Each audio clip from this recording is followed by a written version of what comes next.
സംസ്ഥാനത്തെ വനിതാ സംരംഭകരുടെ ബിസിനസ് വിപുലീകരണത്തിന് അധിക മൂലധനവും പ്രോത്സാഹനങ്ങളും ഉറപ്പാക്കി വ്യവസായ വാണിജ്യ വകുപ്പിന്റെ വി മിഷൻ പദ്ധതി.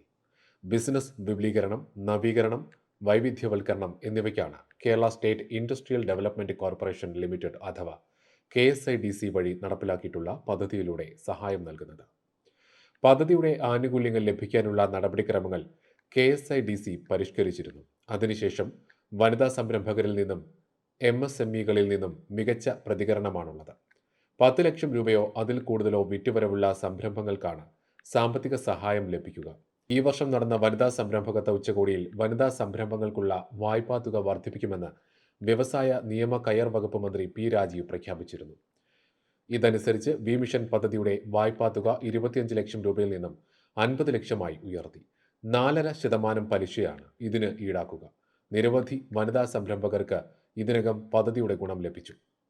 5 മുതൽ 6 വർഷം തിരിച്ചടവുള്ള ഈ വായ്പയുടെ മൊറട്ടോറിയം 6 മാസമാണ്.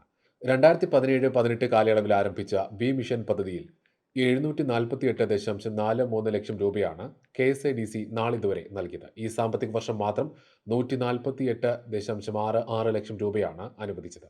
സ്ത്രീകളിലെ സംരംഭകത്വ ശീലം വ്യാപിപ്പിക്കുന്നതിനും പ്രോത്സാഹിപ്പിക്കുന്നതിനുമാണ് വി മിഷൻ സംരംഭം പരിഷ്കരിച്ചതെന്ന് KSIDC MDയും വ്യവസായ വാണിജ്യ വകുപ്പ് ഡയറക്ടറുമായ S ഹരികിഷോർ പറഞ്ഞു.